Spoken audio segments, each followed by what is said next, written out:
नमस्कार, बहुत बहुत स्वागत है आप सभी का डीडी न्यूज के इस खास कार्यक्रम इस वक्त में। मैं हूं निखिल सिंह और क्या है इस वक्त की बड़ी खबरें जिनके बारे में विस्तार से जानने समझने को लेकर आपके मन में जिज्ञासा है। क्या है इन खबरों के मायने, क्या है इनके पीछे का एजेंडा। अगले 1 घंटे में हम बात करेंगे कुछ ऐसी ही बड़ी खबरों की जिस पर चर्चा जरूरी है। इस चर्चा में जुड़ेंगे अपने संवाददाताओं से और विशेषज्ञ मेहमानों से भी। नमो भारत की को पीएम मोदी ने दिखाई है हरी झंडी। आरआरटीएस का आखिर किस तरह से फायदा उठाएंगे इस वक्त देश के लोग, इसकी बात करेंगे। साथ ही साथ मिजोरम छत्तीसगढ़ में नामांकन जारी है, इसकी तो बात करेंगे ही करेंगे। साथ ही साथ महुआ मित्रा की किस तरह से बढ़ी हैं मुश्किलें, होंगे कई अहम सवाल और जवाब। लेकिन इससे पहले सबसे पहले बात करेंगे इस वक्त की हेडलाइंस की।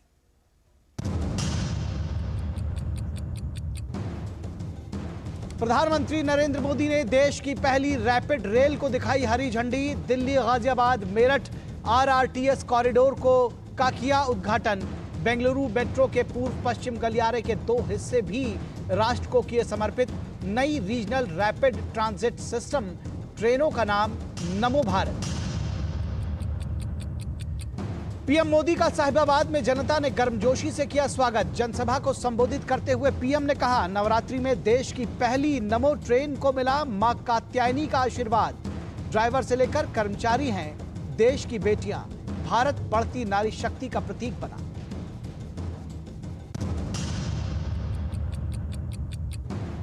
मिजोरम और छत्तीसगढ़ के पहले चरण के विधानसभा चुनाव के लिए नामांकन दाखिल करने का आज आखिरी दिन। मिजोरम की सभी 40 सीटों पर और छत्तीसगढ़ की 90 में से 20 सीटों पर 7 नवंबर को होगा मतदान। विपक्ष के इंडी गठबंधन में गतिरोध जारी। अखिलेश यादव ने मुखर किए विरोध के सुर, तो नीतीश कुमार ने कहा बीजेपी में हैं उनके अच्छे दोस्त। वहीं केजरीवाल का कांग्रेस पर हमला जारी।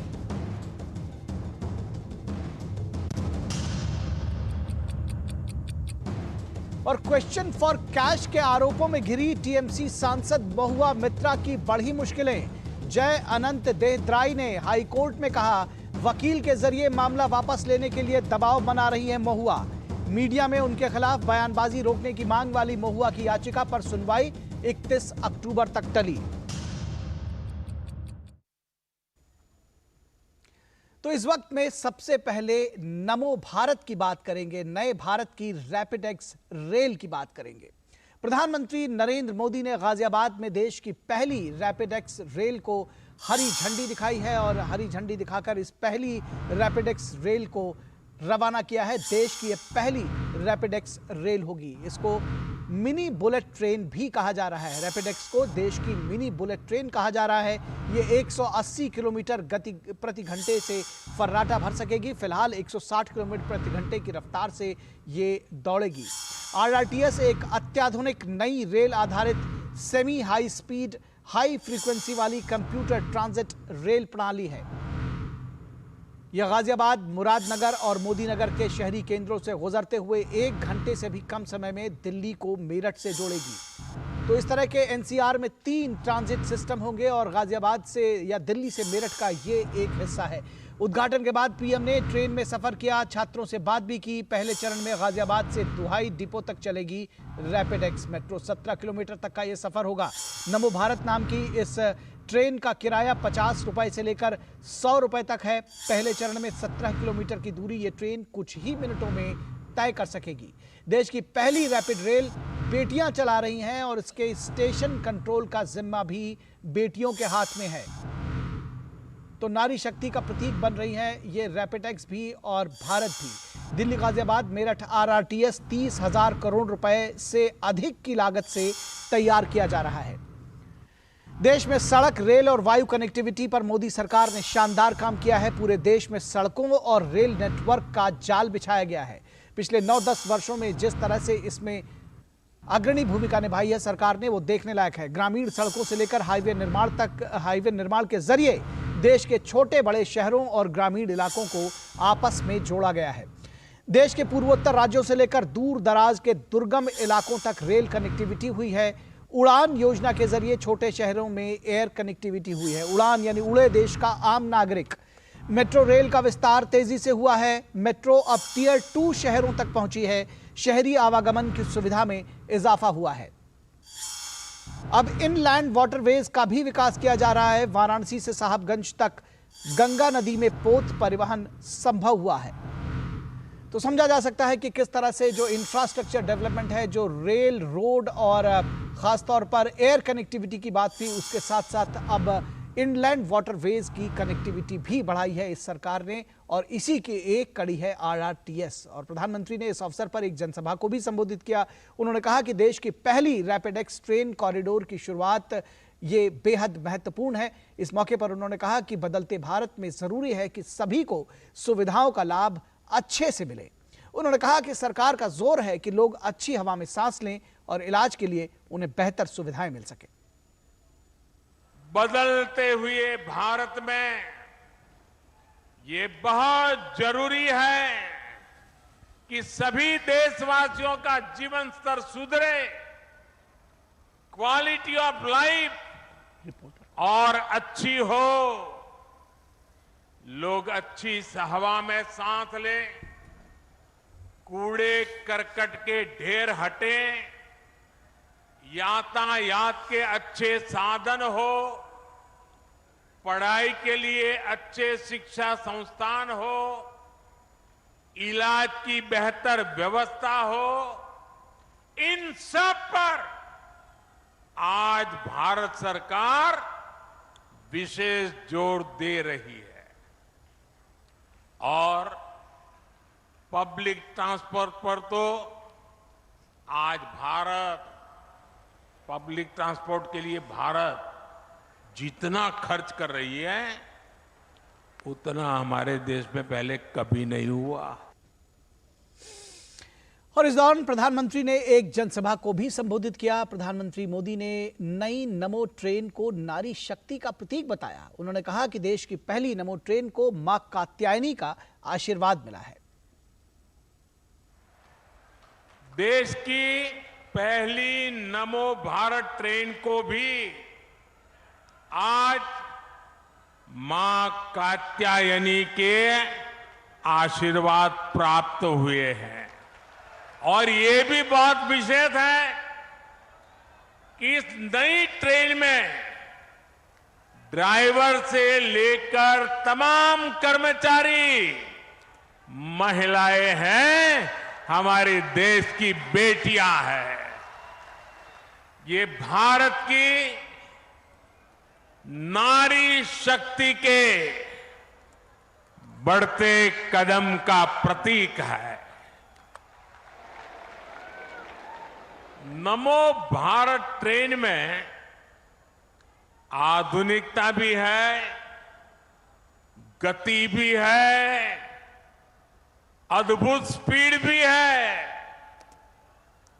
ये नमो भारत ट्रेन नए भारत के नए सफर और नए संकल्पों को परिभाषित कर रही है। और इस पूरी खबर पर बातचीत करने के लिए हमारे साथ हमारे संवाददाता अभिषेक सिंह जुड़े हुए हैं। बातचीत करेंगे अभिषेक से। अभिषेक, किस तरह से परिभाषित करेंगे अगर इस नए भारत की नई नमो मेट्रो ट्रेन है, नई रेल है, इसको कैसे परिभाषित करेंगे? क्योंकि एक वक्त था कि इस गति से और इन सुविधाओं के साथ ट्रेनों की परिकल्पना भारत में उम्मीद नहीं थी। बिल्कुल निखिल, देखिए 2014 के पहले की अगर हम बात करें तो जो पारंपरिक ट्रेनें आप देखते थे, जिस तरीके का मैन्युफैक्चरिंग था हमारे यहाँ, सवारी जो कोच डब्बे बनाए जाते थे, जिस तरीके का इंजन था, उसमें 2014 के पहले और इन 8.5-9 सालों के अंदर जो बदलाव आया है ये सबके सामने। वंदे भारत की बात करें हम, विश्व की 15 ऐसी देशें हैं जहां पर सेमी हाई स्पीड ट्रेन चलती, वंदे भारत चल रही है। अब मेट्रो देखिए, मेट्रो ट्रेन पहले जो है सिर्फ जो कैपिटल होते थे, बड़ी कलकत्ता में शुरुआत हुई, दिल्ली, मुंबई, बेंगलोर, इन सब, लेकिन अब टायर 2 जो शहर है वहां भी आप देख रहे आप शहरों के, बड़े शहरों का नाम ले, वहां भी मेट्रो चल रही है। अब वंदे मेट्रो का कंसेप्ट शुरू होने जा रहा है, यानी कि जैसे 2 शहर है उनको जोड़ने के लिए वंदे मेट्रो भी चलाया जाएगा। और नमो भारत ट्रेन की हम बात कर रहे हैं, तो नमो भारत ट्रेन आप ये समझ सकते हैं, ये अपने आप में क्रांति है। ये नए भारत की कई तस्वीरें आप इसमें देख सकते हैं। भारत की पहली ये रैपिड ट्रेन है। आप समझ सकते हैं कि अभी जिस तरीके से प्रधानमंत्री ने 2014 में जब प्रधानमंत्री का शपथ लिया था और गुजरात में एक कार्यक्रम के दौरान बोला था कि रेल को गति तो देश को प्रगति, कनेक्टिविटी पर उनका फोकस सबसे ज्यादा रहा है। नॉर्थ ईस्ट की बात करें, सीमावर्ती राज्यों की बात करें, पूरे इंडिया में कहीं भी आप देख ले सड़कों का जाल बिछा हुआ है। जहाँ पे 12 किलोमीटर के आसपास सड़कें बना करती थी एवरेज, वहां पे अब 34 किलोमीटर के आसपास की जो है उन सड़कों का निर्माण हो रहा है। आप एक्सप्रेसवे देखिए, एक आध एक्सप्रेसवे था हमारे पास, 1 से 2 एक्सप्रेसवे था। आज एक्सप्रेसवे को आप उंगलियों पर नहीं गिन सकते, इतने सारे एक्सप्रेसवे बन चुके हैं और लगातार बनते जा रहे हैं। आप तो जल मार्ग की बात करें, जो नदियों को जोड़ने का काम है, यहाँ तक कि मिजोरम, मणिपुर की हम बात करें, मणिपुर तक में जो है वहां से लेकर के पूरे भारत में जल मार्ग को दुरुस्त किया जा रहा है। और इस लगातार इन चीजों को लेकर के रैपिड रेल की अगर बात करें विशेष तौर पर, प्रधानमंत्री का विजन है, आने वाले समय में कनेक्टिविटी के कारण जो विकास दर है वो और बढ़ेगा। और जो वर्ल्ड की हम सबसे बड़ी इकोनॉमी की बात कर रहे हैं, वहां वो भी हम जल्द से जल्द अचीव करेंगे। आपको मैं बताना चाहूंगा, देखिए हमारे पास मेट्रो ट्रेन की कनेक्टिविटी कितनी अच्छी है, सड़क का कनेक्टिविटी कितना अच्छा हो चुका है, वंदे भारत की कनेक्टिविटी देख चुके हैं। वंदे भारत का स्लीपर कोच भी आने वाला है दिसंबर से लेकर जनवरी तक में, जो उसे भी प्रधानमंत्री उसकी भी शुरुआत करेंगे। आप इसके अलावा जो है हम बुलेट ट्रेन की बात करें, बुलेट ट्रेन का भी जो सेगमेंट है 30 किलोमीटर तक का जो है वो पूरा किया जा चुका है, मतलब फिट हो चुका है उसके ऊपर। जो इसके अलावा है भूमि अधिग्रहण का काम पूरा हो चुका है। जो टारगेट है वो भी तकरीबन 2026 में जो है बुलेट ट्रेन को चलाने की उसे भी पूरा किया जाएगा। आप लगातार जिस तरीके से इंफ्रास्ट्रक्चर, खासतौर पे कनेक्टिविटी को लेकर, बुनियादी सुविधाओं को लेकर जिस तरीके से इंफ्रास्ट्रक्चर पर खर्च किया जा रहा है, रेलवे का अगर हम कैपेक्स की बात करें 40% तक उसका कैपेक्स हो चुका है फाइनेंशियल ईयर में, क्योंकि अमूमन पहले पैसे खर्च नहीं हो पाते थे।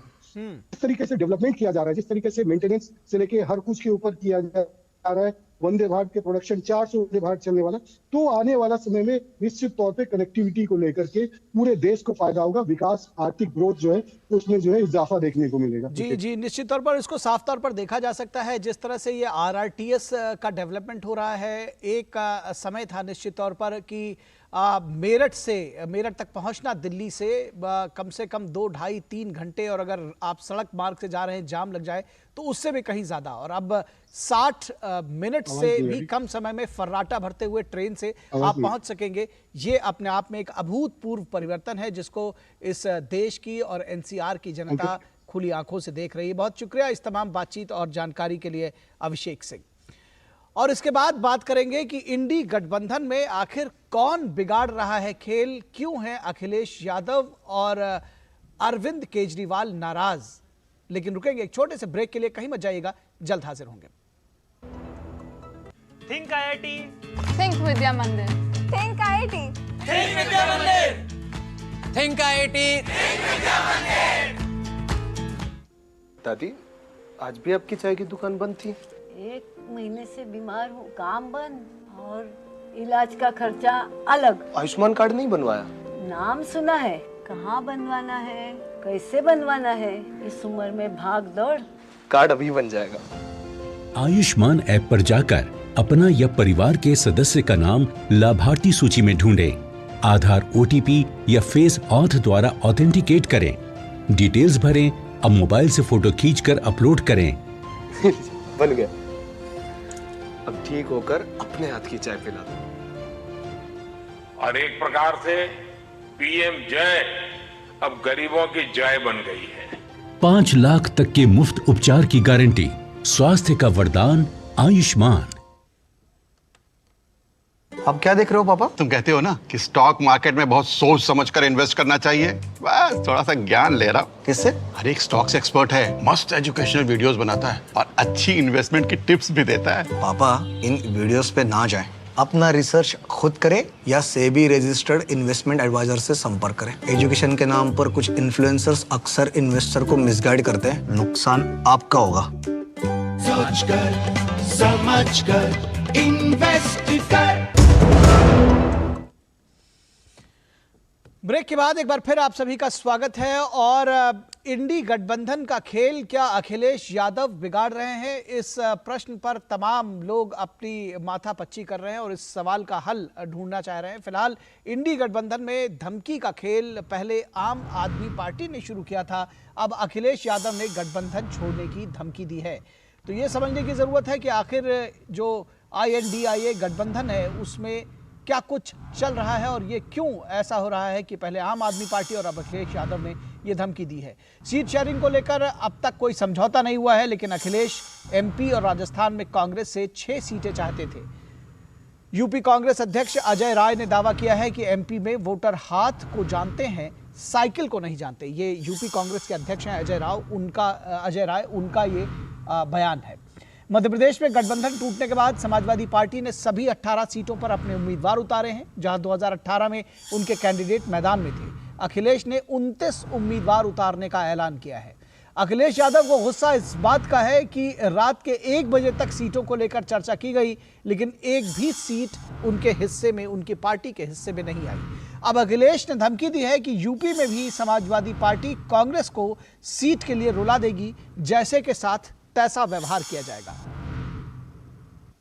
तो क्या अखिलेश यादव गठबंधन का खेल बिगाड़ रहे हैं या फिर कांग्रेस पार्टी अपनी शर्तों पर गठबंधन चलाना चाहती है? ये भी एक बड़ा सवाल है जिसका हल ढूंढा जा रहा है। ये एक बड़ा सवाल है कि परिवारवादी पार्टियों में एक दूसरे पर भरोसा क्यों नहीं है, और खासतौर पर जब हम विपक्षी गठबंधन की बात करते हैं तो इन पार्टियों में एक दूसरे के खिलाफ, एक दूसरे के समर्थन में भरोसा क्यों नहीं हो रहा है। मध्य प्रदेश, छत्तीसगढ़, राजस्थान, तेलंगाना और मिजोरम में कांग्रेस पार्टी अकेले दम पर चुनाव लड़ना चाहती है।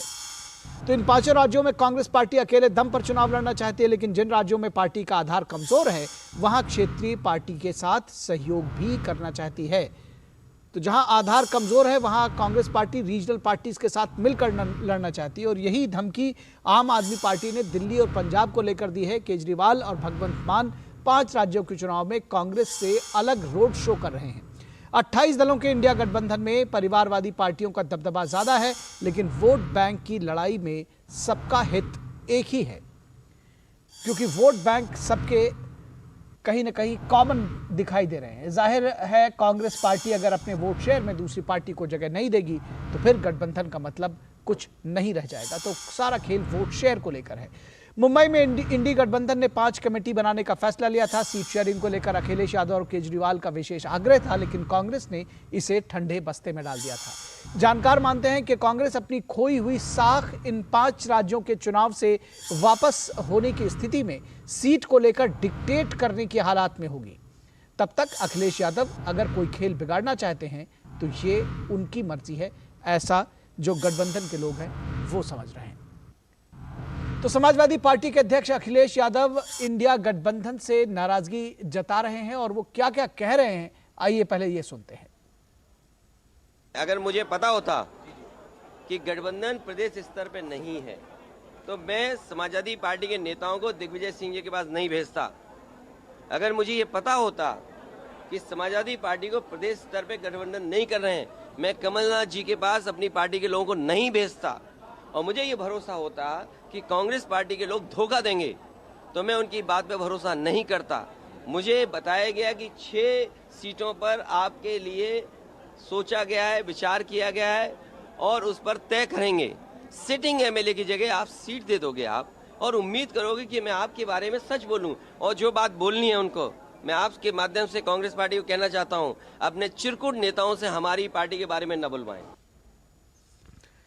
तो ये वक्तव्य है, आपने साफ तौर पर सुना कि किस तरह का आक्रोश आपने देखा अखिलेश यादव, और किस तरह की भाषा शैली भी उन्होंने कांग्रेस पार्टी के नेताओं के लिए इस्तेमाल की है, ये समझा जा सकता है। शिवराज सिंह चौहान मध्य प्रदेश के मुख्यमंत्री, वो क्या कुछ कह रहे हैं आइए ये सुनते हैं। दिल्ली में दोस्ती और राज्यों में कुश्ती, ऐसे कहीं होता है कि तो 2024 के लिए बना है। और अभी अभी जो अखिलेश यादव जी ने कल कहा है कि कांग्रेस ने सपा को उनको 1 साल तक धोखे में रखा, बातें करते रहे, बाद में धोखा दे दिया। और अब मध्य प्रदेश कांग्रेस के नेता और पूर्व मुख्यमंत्री कमलनाथ क्या कुछ कह रहे हैं, उनको भी सुनते हैं। सर, अखिलेश यादव ने आरोप लगाया कि कांग्रेस ने धोखाधड़ी की है। अरे भाई छोड़ो। और शिवपाल यादव, उनका क्या कहना है, ये उनको भी सुन लेते हैं, समाजवादी पार्टी के। इंडिया गठबंधन मजबूती के साथ रहे और भारतीय जनता पार्टी को हटाए। और देखिए, कांग्रेस को भी छोड़ना चाहिए था। जो वादा किया था, जो सीटें देने को कहा था, वो दे देना चाहिए था। और तब भी समाजवादी पार्टी इंडिया गठबंधन के साथ है, मजबूती के साथ है। 2024 में भारतीय जनता पार्टी को हराने। और इस पूरी खबर पर बातचीत करने के लिए हमारे साथ तीन खास मेहमान जुड़े हुए हैं। निगत अब्बास, जो कि बीजेपी के प्रवक्ता हैं, बहुत स्वागत है आपका निगत जी। साथ ही साथ लोकेश जिंदल जुड़े हुए हैं, राजनीतिक विश्लेषक हैं, वो भी हमारे साथ जुड़े हैं। लोकेश जी, बहुत स्वागत है। और साथ ही साथ हमारे संपादकीय सलाहकार विनोद मिश्रा जुड़े हुए हैं। विनोद जी, स्वागत है आपका। और सबसे पहले आप ही के साथ शुरुआत करना चाहेंगे। बहुत सारे सवाल उठाए जा रहे हैं इंडिया गठबंधन पर, और ख़ास तौर पर जब अखिलेश यादव और आम आदमी पार्टी के मुखिया अरविंद केजरीवाल स्वयं सवाल उठा रहे हैं, तो जाहिर तौर पर सवाल दूसरे और ख़ास तौर पर बीजेपी उठाएगी ही। क्या कहेंगे आप? निखिल, जब मैं आपकी ही रिपोर्ट से आऊँ, आप जब भी एक साउंड बाइट सुना रहे थे पूर्व मुख्यमंत्री अखिलेश यादव का और पूर्व मुख्यमंत्री कमलनाथ जी का, तो आपने देखा कि किस तरह के लैंग्वेज और किस तरह की भाषा का वो इस्तेमाल कर रहे थे। यही इंडिया गठबंधन का सच है। जहां अखिलेश यादव चिरकुट कह रहे थे कांग्रेस के नेताओं का, वहीं पे आपने सुना कि कमलनाथ जी कह रहे थे कि अखिलेश वखिलेश की चर्चा छोड़ो। तो डेफिनेटली आप ये सीखते हैं, ये एरोगेंसी है एक तरह से कि सारे रीजनल पार्टियों का जो अपना अपना वोट शेयर है, जो अपना अपना वोट बैंक है, उसमें कोई भी किसी दूसरे को हिस्सा देने के लिए तैयार नहीं है। लेकिन इससे भी बड़ा सवाल है कि जब आप देखिए कि इंडिया गठबंधन पिछले 4-6 महीने से जो अखबारों के सुर्खियों में थी, मीडिया के हेडलाइन में थी, वो इंडिया गठबंधन आज है कहाँ। अगर इंडिया गठबंधन आप पटना से बेंगलुरु और बेंगलुरु से होते हुए आप मुंबई के अधिवेशन तक देखिए, इनकी बैठक तक, तो लग रहा था कि ये सचमुच में एक विकल्प बन के उभर रहे हैं और देश के जनमानस को ये मैसेज दे रहे हैं कि हम अगली लड़ाई में हैं और मजबूत लड़ाई में मिशन 2024 के लिए हैं। लेकिन इसकी हालत को आप देखिए कि हुआ क्या कि पटना के आते आते और मुंबई तक में कितने आए, कितने चले गए। नीतीश कुमार क्यों खपा है, इस बात की चर्चा करते हुए अगर आप कल देख लीजिए नीतीश कुमार की एक मीटिंग में जो वहाँ दीक्षांत समारोह की मीटिंग थी, उस मीटिंग में नीतीश कुमार ने कहा कि भाई बीजेपी के साथ मेरी दोस्ती जो है मेरे जीते तक और ये आजीवन मेरी दोस्ती बनी रहेगी। या बिहार में इसको लेके हलचल है कि नीतीश कुमार एक तरह से बीजेपी को डिच करते हुए अलग से महागठबंधन में सरकार भी बना लिए हैं और दूसरी तरफ ये भी बता रहे हैं आज की तारीख में कि भाई बीजेपी के साथ जो मेरी दोस्ती है वो मेरे ताज जीवन तक है। तो इन सब चीज़ों का मायने कहीं ना कहीं वो एक इंडिया गठबंधन में खेल जो चल रहा था, उस खेल को आज ये पर्दाफाश किया है। और पर्दाफाश इस तरह से कर रहा है कि कांग्रेस जिस तरह से एरोगेंसी कांग्रेस का आप इसलिए कह सकते हैं कि कर्नाटक जीत के बाद ये कॉन्फिडेंस कांग्रेस में बढ़ा कि उनको लगा कि इस देश में जो एक्सेप्टेंस है, उस एक्सेप्टेंस को अगर हम ये भरोसा जीतेंगे तो हम रीजनल पार्टी से बार्गेन कर सकते हैं। इसी बात को लेके जब ये स्क्रीनिंग कमेटी की मीटिंग हो रही थी तो उसमें जो पहला सवाल आया था सीट शेयरिंग को लेके, तब मल्लिकार्जुन खड़गे और राहुल गांधी ने इस बात के लिए जोर दिया था कि 5 राज्यों के चुनाव में हमारी स्थिति क्या होगी, ये तय करेगा कि मिशन 2024 के लिए हम किस तरह से विपक्षी गठबंधन के साथ में अलायंस करते हैं और सीट शेयरिंग करते हैं। इसलिए न अभी तक कोई कन्वेनर बना, न कोई सीट शेयरिंग की बात हो सकी। वो 5 कमेटी क्या हुई जो मुंबई के अधिवेशन इनकी बैठक में तय हुई थी कि ये 5 कमेटी अलग अलग मुद्दों पे चर्चा करी, वो कमेटी आज तक बैठी नहीं। दिल्ली का वो सचिवालय कहाँ गया जिसकी वो चर्चा थी कि सचिवालय एक बनेगा दिल्ली में जहाँ ये इंडी गठबंधन के सारे नेता बैठेंगे, ये कमेटी के लोग बैठेंगे और सलाह मशविरा करेंगे, वो शायद आज तक हुई नहीं। तो इन सारे चीज़ों में आप देखिए कि खेल बिगाड़ कौन रहा है। तो क्या अखिलेश यादव खेल बिगाड़ रहे हैं या कांग्रेस खुद इसमें खलनायक की भूमिका में है? निखिल जी, ये एक बड़ा सवाल है। लोकेश जिंदल जी, सवाल कई सारे हैं। एक सवाल ये भी पूछा जा रहा है कि भाई दिल्ली में दोस्ती और राज्यों में आपस में कुश्ती, ये कैसे संभव हो पाएगा? एक के बाद एक बहुत सारे जिसको कहते हैं कि झंझावात और आपस में सर फुटौल जैसी स्थिति जो है वो इंडिया का जो गठबंधन है वो उसमें दिखाई दे रहा है। क्या कहेंगे आप, किस तरह से आगे आपको जो 2024 का लोकसभा चुनाव है वहाँ की राह किस तरह से नजर आती है आपस में मिलकर लड़ने की? नमस्कार जी। देखिए, कुछ बातों पर हमें गहन चिंतन करना होगा।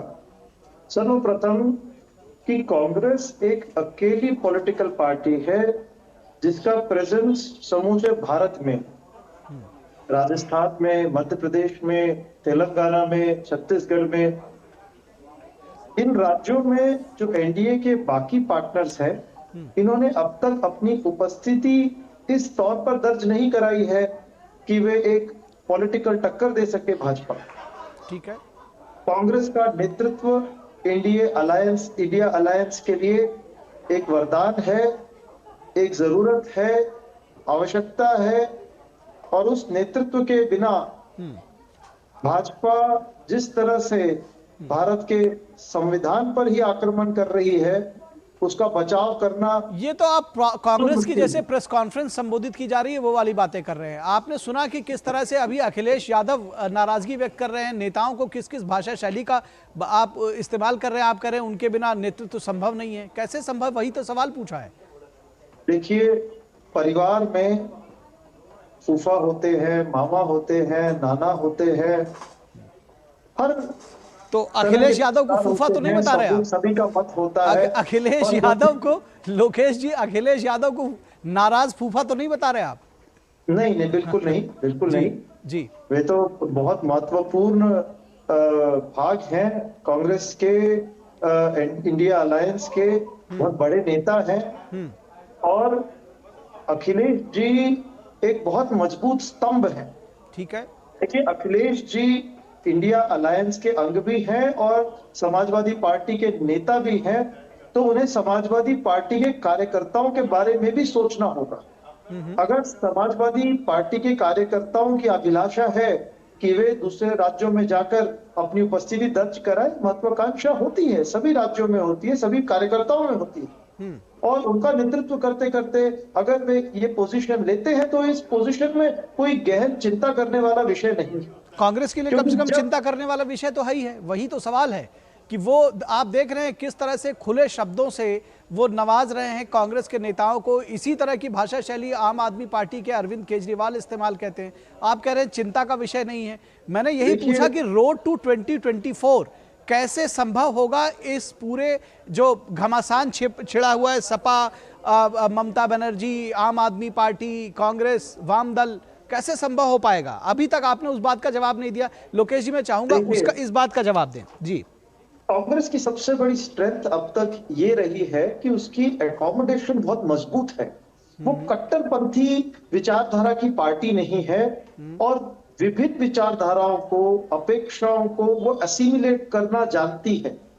तो एक कट्टर न होते हुए इस गठबंधन में एक फ्लेक्सिबिलिटी जरूर देखने को मिलेगी। कांग्रेस इन सभी विचारों को एकोमोडेट करेगी, सभी की अभिलाषाओं को एकोमोडेट करेगी। काश आपकी बात अखिलेश यादव समझ पाते। मुझे लग रहा है आप मेरे सवाल का जवाब शायद देना नहीं चाह रहे हैं। मैंने जो पहली बात कही थी मुझे कहने में अच्छा नहीं लग रहा है लोकेश जी, लेकिन मुझे लग रहा है कि आप जो कांग्रेस की जो प्रेस कॉन्फ्रेंसेस होती है आप उसी तर्ज पर कम से कम जवाब दे रहे हैं। आप बता नहीं रहे हैं कि आखिर कैसे ये राह एक साथ होगी। फ्लेक्सिबल है कांग्रेस, लेकिन अरविंद केजरीवाल को और अखिलेश यादव को साथ लेकर नहीं चल पा रही है। अब मैं इसमें निखत अब्बास जी को साथ में ऐड ऑन करना चाहूंगा। निखत अब्बास जी, आपको लगता है कि जिस तरह से समाजवादी पार्टी या फिर चाहे वो अरविंद केजरीवाल हो या ममता बनर्जी हो, ये जो राज्यों में एक साथ जुड़ नहीं पा रहे हैं, इसका फायदा बीजेपी को है या फिर आगे आपको लगता है कि ये कहीं ना कहीं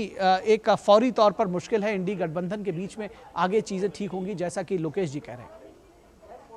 देखिए, हमने तो लगातार कहा है और आज भी वही बात है कि जिस गठबंधन का नेता हो निलबटे सन्नाटा, नियत हो भ्रष्टाचार, परिवारवाद और तुष्टीकरण, और इनकी आगे की जो नीतियां हैं उनका तो कोई लेना देना, नियतों का कोई लेना देना किसी चीज से है ही नहीं। कल तक एक दूसरे की नफरत का डंका बजा रहे थे, आज अगर आओ मिलो शीलो शालो खेलने की कोशिश करेंगे तो यही नहीं होएगा क्या? जो बिना इंजन के अगर ट्रेन चलाने की कोशिश करेंगे तो जाहिर सी बात है इसी प्रकार पटरी से उतर जाएगी, और यही हो रहा है। हम तो लगातार कहते हैं ना, पूत के पांव पालने में दिख जाते, हमने शुरू में ही देख लिया था और बता दिया था कि किस प्रकार ये गठबंधन की नैया डूबने वाली, और इन्होंने आपस में एक दूसरे की नैया डुबा देनी।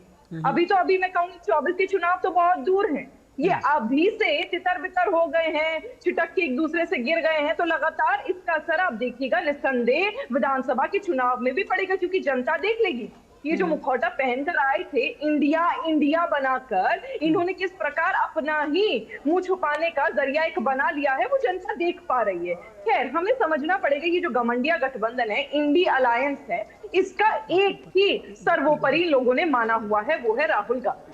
अपने प्रथम परिवार को, प्रथम पार्टी को इन्होंने मान लिया है कि हम ही हम है, बाकी सब पानी कम है। और यही कारण है कि लगातार चाहे अरविंद केजरीवाल जो दिल्ली में अपने आप को, पंजाब में अपने आप को मजबूत समझते हैं, और थोड़े बहुत उन्होंने विधानसभा की, क्योंकि वहां पे विधानसभा जीती तो उनको मानने का अधिकार भी है, तो यही कारण है कि वो भी वहां पर छिटक रहे हैं। नीतीश बाबा अलग छिटक रहे हैं। अब जाहिर सी बात है अखिलेश यादव जी तो छिटकेंगे, क्योंकि उन्होंने देखा था कि किस प्रकार इन लोगों के पैरों से जमीन खिसक गई थी। कांग्रेस पार्टी की पिछली बार लोकसभा के चुनाव में कांग्रेस पार्टी ने कोई भी सीट हासिल करने की जो उम्मीदें थी, वो कुल 1 सीट आई थी। तो जाहिर सी बात है अखिलेश बाबू तो वहां पर भी स्ट्रांग होंगे और कहेंगे भाई तुम्हारी यहाँ पर हैसियत हमने देख लिया, मध्य प्रदेश में भी तुम्हारे नाप लेंगे, अगर थोड़ी बहुत सीटें हो तो दे दो, नहीं तो तुम यहाँ पे भी हार जाना। इस प्रकार की छिटक, इस प्रकार की लड़ाइयां शुरुआत से देखी है। आप दक्षिण भारत में चले जाओ तो कांग्रेस और लेफ्ट के बीच में कैसी गुत्थम गुत्थी चलती है, हमने देखा है। कोई एक दूसरे को कम्युनल कहता है तो कोई भ्रष्ट कहता है। अरविंद केजरीवाल वहां जाकर छत्तीसगढ़ में और मध्य प्रदेश में वहां पर हुआ, माफ करिएगा, राजस्थान में हुकार लगाते हैं कि आप इनका स्वास्थ्य व्यवस्था और शिक्षा व्यवस्था देखिए, ये तो इतना इन लोगों ने, कांग्रेस ने बेहाल कर रखा है। अगर आपको स्वास्थ्य और शिक्षा व्यवस्था देखिए तो आकर दिल्ली में देखिए हमने कितना बेहतर बनाया है। किस प्रकार अखिलेश जी ने पिछली बार भी चुनाव में, जब इन्होंने एक चुनाव जीता था विधानसभा का, उसके बाद इन लोगों ने कहा था, कांग्रेस पार्टी के अजय राय साहब ने कहा था कि नहीं देखो हमने तो अखिलेश जी को सीट दे दी, हमने तो अखिलेश जी को जिता दिया, लेकिन वो धोखाधड़ी हम लोगों के साथ करे। तो लगातार इस प्रकार के आरोप प्रत्यारोप ये लगाते आ रहे हैं। आप बंगाल में देख लीजिए, खून के प्यासे हैं कांग्रेस पार्टी और टीएमसी के कार्यकर्ता एक दूसरे के, चुनाव नहीं लड़ना चाहते। पंजाब में आम आदमी पार्टी और कांग्रेस पार्टी एक दूसरे के साथ, दिल्ली में ये लोग भी एक दूसरे के साथ चुनाव नहीं लड़ पा रहे। तो पूत के पांव तो पालने में बहुत पहले ठीक बात है। तो चलिए ठीक है, जाहिर सी बात है इस प्रकार की चीजें होंगी ही। ठीक है निगत जी, इसका विश्लेषण थोड़ा विनोद मिश्रा जी से समझने की कोशिश करते हैं। विनोद मिश्रा जी, विधानसभा में रार और लोकसभा में के चुनावों में दोस्ती, क्या आपको लगता है ये संभव है? क्योंकि वोट शेयरिंग की बात, जिस वोट शेयरिंग की बात आपने कही थी उसको दिमाग में रखिएगा, क्योंकि कांग्रेस की वोट शेयरिंग का ही सारा मामला है। निखिल, अभी जो लोकेश जी बता रहे थे, लोकेश जी बहुत विद्वान हैं और हम लोगों के साथ जुड़ते हैं, कांग्रेस के समर्थन में अपनी बात रखने की कोशिश जरूर कर रहे हैं, लेकिन वो बात समझ पाने के लिए हम लोगों के आपके सवाल को जवाब देने के बजाय वो इधर उधर की बातें करते हुए अपना एक तरह से हमारे इस डिस्कशन को और एक डिबेट को ही अपनी तरह से डिरेल कर रहे हैं। देखिए, हम यहाँ कांग्रेस के आदर्श और कांग्रेस की जो परंपरा है, कांग्रेस का इतिहास है लोकेश जी, हम आज शायद इस पर चर्चा नहीं कर रहे हैं। हमारा सीधा सीधी है, अभी आज का सवाल जो आपसे पूछा गया था वो इंडिया गठबंधन और उसमें कांग्रेस और बाकी जिसको आप खेल बिगाड़ने वाले कह रहे हैं उनकी भूमिका को लेके है। और सवाल है, इस बात का जवाब देते हुए तिरुवनंतपुरम में परसों या तरसों शशि थरूर ने इसका जवाब दिया था। शशि थरूर ने कहा कि अगर ये कांग्रेस के इंडिया गठबंधन की जीत के आती है, अगर ऐसी पॉसिबिलिटीज बनती है, तो प्रधानमंत्री के हमारे यहाँ 2 उम्मीदवार हैं, मल्लिकार्जुन खड़गे और राहुल गांधी। उसमें ये तय है कि चूंकि ये पार्टी परिवार से संचालित है, गांधी परिवार से संचालित ये पार्टी है, तो डेफिनेटली उसके प्रधानमंत्री के दावेदार राहुल गांधी होंगे। तो ये परिवारवादी पार्टी की अपनी एक समस्या है। आज अखिलेश यादव को देखिए कि वो भी एक उसी परिवारवाद के इस समस्या में है, और इनका एक वोट बैंक है, इनका एक बेस है, जो आप सवाल पूछ रहे थे। तो आप ये देखिए कि ये इनकी एक मजबूरी है, जिस मजबूरी के कारण आरजेडी जेडीयू एक हुई है, जो दोनों बिहार की राजनीति में एक दूसरे के कट्टर दुश्मन बन के ही अपनी अपनी राजनीतिक अपना एक आधार बनाया था, चाहे जेडीयू हो या आरजेडी हो। लेकिन उनकी भी एक मजबूरी है कि वो चाहते हैं कि उनका जो वोट बैंक है उसमें वो कम से कम उस विभाजित होते हुए ना दिखे। तो ये एक मजबूरी यहाँ थी। यहाँ भी अखिलेश के साथ में यूपी को क्या पसंद आया आपने देख लिया, 2 लड़के को एक बार आजमाया था यूपी ने, और उसके बाद की हालत आपने देखा। तो ये सारी चीज़ें हैं सबको वस्तुस्थिति पता है। लेकिन इन परिवारों की दिक्कत ये है कि उनको पहले अपने परिवार का एग्जिस्टेंस और परिवार के साम्राज्य को चलाना है, उस सत्ता को चलाना है। इसके लिए अखिलेश आज नाराज हैं, तो हो सकता है यूपी में जाके कल कांग्रेस नाराज हो जाए। लेकिन दिक्कत इनको ये है कि वो एक वोट बैंक है, और वो आप साफ साफ कह रहे हैं कि वो मुस्लिम वोट बैंक है।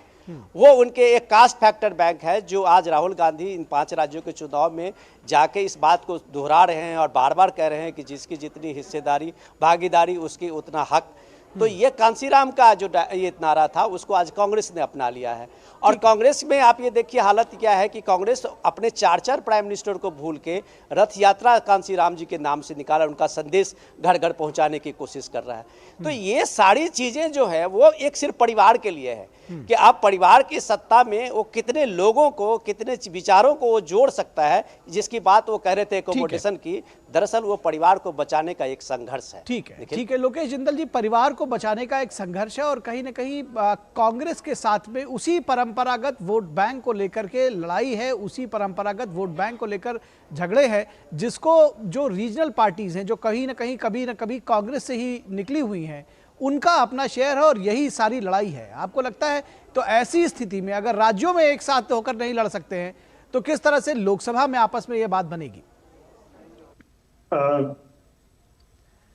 और यहां से आपको एक बार लिए चलेंगे इस वक्त एक लाइव कार्यक्रम के लिए जहां पर राष्ट्रपति जी उद्बोधन दे रही हैं। श्री राजेंद्र विश्वनाथ आर्लेकर जी, कुलपति professor Kameshwar Nath Singh ji, faculty members and staff, guardians and dear students, देवियों और स्वजन, सभी को मेरा नमस्कार। आज उपाधियां प्राप्त करने वाले दक्षिण बिहार केंद्रीय विश्वविद्यालय के सभी विद्यार्थियों को मैं बहुत बहुत बधाई देती हूँ। उत्कृष्ट प्रदर्शन के लिए पदक प्राप्त करने वाले विद्यार्थियों की मैं विशेष सराहना करती हूँ। मुझे ये बताया गया है कि विद्यार्थियों को दिए जाने वाले पदकों की कुल संख्या 103 है। इन पदकों में 66 पदक हमारी बेटियों के लिए हासिल किए गए। मैं पदक विजेता छात्राओं को विशेष बधाई देती हूँ। आज जिन 25 विद्यार्थी ने यहाँ स्टेज पे गोल्ड मेडल लेने के लिए आए, उनमें से भी उन 25 में से भी 18 छात्राएं थे और 7 छात्र। प्राय सभी उच्च शिक्षण संस्थानों में छात्रों द्वारा श्रेष्ठ प्रदर्शन किया जा रहा है। ये एक बहुत ही सुखद बदलाव है। ये एक बेहतर समाज के निर्माण की दिशा में भारत की प्रगति का यात्रा भी है। मैं समझती हूँ कि इस विश्वविद्यालय में छात्रावासों के नाम गर्गी और मैत्री जैसी महान ऐतिहासिक विभूतियों के नाम पर रखने के मूल में छात्राओं की प्रतिभा को प्रोत्साहित और सम्मानित करने की सोच निहित है। मैं महिला सशक्तिकरण में सहायक ऐसी प्रगतिशील विचारधारा की सराहना करती हूँ। देवियों और सदनों, सभी देशवासी इस बात पर गर्व का अनुभव करते हैं कि हमारे देश में बिहार की इस धरती पर ही विश्व की पहली लोकतांत्रिक व्यवस्थाएं फली फूली थी। संविधान सभा में आपने समापन भाषण के दौरान बाबा साहेब डॉक्टर B.R. आम्बेडकर ने कहा था कि संसदीय प्रणाली के अनेक नियमों को भारत के प्राचीन गणराज्यों और बौद्ध संघों की कार्यप्रणालियों में देखा जा रहा है। भारत के संविधान और आधुनिक गणराज्यों के निर्माण में भी डॉक्टर सच्चिदानंद सिन्हा और बाबू राजेंद्र प्रसाद सिंह, बिहार की अनेक विभूतियों ने अमूल्य योगदान दिया है। प्राचीन काल से ही बिहार की ये धरती प्रतिभाओं को विकसित करने के लिए प्रसिद्ध रही है। बिहार की धरती पर ही चाणक्य और आर्यभट्ट जैसे प्रकांड विद्वानों ने और राज्यों की व्यवस्था से लेकर गणित और विज्ञान के क्षेत्र में ऐसे क्रांतिकारी योगदान दिए जिनसे पूरी मानवता के विकास में सहायता प्राप्त हुई। इस विश्वविद्यालय में विज्ञान की शिक्षा जिस भवन में दी जाती है उनका नाम आर्यभट्ट भवन रखा गया है तथा सामाजिक विज्ञान के शिक्षण हेतु निर्मित भवनों का नाम चाणक्य भवन रखा गया है। इस नामकरण की वास्तविक सार्थकता यहाँ के आचार्यों और विद्यार्थियों द्वारा विश्वस्तरीय शिक्षण और शोध के लिए प्रयास करने में भी दिखाई देगी। आज देश विदेश में बिहार के प्रतिभाशाली लोग चौथी औद्योगिक क्रांति में अपना योगदान दे रहे हैं। बिहार के उद्यमी लोगों ने विश्व स्तर पर अपनी पहचान बनाई है। प्रगति के ऐसे वैश्विक मानदंडों को स्थानीय स्तर पर भी स्थापित करना आप सबका लक्ष्य होना चाहिए। दक्षिण बिहार केंद्रीय विश्वविद्यालय के विद्यार्थियों को भी इस परिवर्तनकारी दौर में अपनी सक्रिय भूमिका निभानी चाहिए। मुझे ये जानकर प्रसन्नता हो रही है कि इस विश्वविद्यालय में बड़े पैमाने पर टेक्नोलॉजी और इनोवेशन को बढ़ावा देने के लिए प्रयास किए जा रहे हैं। डेटा साइंस और आर्टिफिशियल इंटेलिजेंस के पाठ्यक्रमों को शुरू करने का एक समयानुकूल पहल है।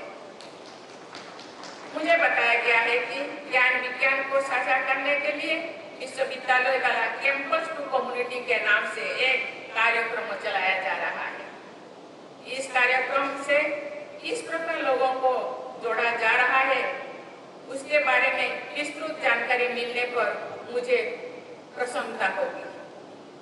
मुझे बताया भी गया है कि विश्वविद्यालय ने doctor Ambedkar centre for excellence के माध्यम से वंचित वर्गों के विद्यार्थियों को प्रशासनिक सेवाओं में चयन के लिए होने वाली प्रतियोगी परीक्षाओं में सफलता हेतु सक्षम बनाने के लिए कार्यक्रम चलाया जा रहा है।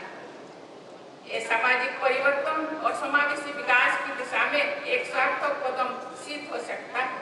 मैं आशा करती हूँ कि इस कार्यक्रम की सफलता ठोस परिमाणों के माध्यम से साबित हो। प्यारे विद्यार्थियों, गया के महत्व के बारे में सभी जानते हैं। आज से लगभग 2600 वर्ष पहले मगध नरेश बिंबिसार के शासनकाल के दौरान गया में ही बोध वृक्ष के नीचे सिद्धार्थ गौतम को बुद्धत्व प्राप्त हुआ। कालांतर में बुद्ध गया पूरी विश्व के श्रद्धालुओं के लिए सबसे महत्वपूर्ण केंद्र बन गया है। शताब्दियों पहले गया में निर्मित बौद्ध स्थापत्य एवं कलाकृतियां विशेषज्ञों और श्रद्धालुओं के लिए आकर्षण का केंद्र बनी हुई है। इस ऐतिहासिक तथ्य का लिखित उल्लेख मिलता है कि समुद्रगुप्त के शासनकाल में श्रीलंका से श्रद्धालुओं को एक दल बुद्ध गया के पवित्र परिसर में भिक्षु भवन की स्थापना करने के लिए आया था। प्राचीन काल से ही बिहार में नालंदा, विक्रमशिला और उदंतपुर नामक शिक्षा और संस्कृति के महत्वपूर्ण केंद्र विद्यमान थे। गया के पड़ोस में नालंदा में स्थित बौद्ध स्तूप तथा उसका परिसर प्राचीन भारत के सांस्कृतिक उत्कर्ष के साक्षी है। आज से लगभग 2600 वर्ष पहले के उल्लेख मिलते हैं कि आचार्य शीलभद्र के नेतृत्व में नालंदा महाविहार एक विश्व स्तरीय शिक्षण केंद्र के रूप में सम्मानित था। अनेक देशों से लोग नालंदा में शिक्षा प्राप्त करने के लिए आते थे। 8वीं सदी में नालंदा महाविहार के संभव नामक बौद्धिक विद्वान ने भगवान बुद्ध की शिक्षाओं को तिब्बत और चीन में प्रसारित किया। नालंदा महाविहार में ज्ञान की विपुल राशि वहाँ के पुस्तकालय में संरक्षित थी। राष्ट्रीय शिक्षा नीति 2020 में भारतीय ज्ञान परंपराओं से जुड़ने के सुझाव के पीछे अत्यंत समृद्ध भारतीय ज्ञान परंपरा का आधुनिक संदर्भों में पुनर्निर्माण करने का लक्ष्य भी निहित है। प्यारे विद्यार्थियों, विश्व के अनेक देशों में टैलेंट शॉर्टेज की समस्या महसूस की जा रही है। भारत के प्रतिभाशाली तथा परिश्रमी युवा विश्व की अनेक अर्थव्यवस्थाओं को तथा उन देशों में ज्ञान विज्ञान की प्रगति को अमूल्य योगदान दे रहे हैं।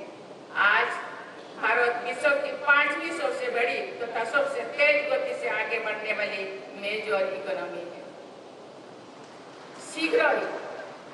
शीघ्र ही विश्व की 3री सबसे बड़ी अर्थव्यवस्था बनने का हमारा राष्ट्रीय लक्ष्य है। इस लक्ष्य को प्राप्त करने में हमारी युवा पीढ़ी का महत्वपूर्ण योगदान होगा।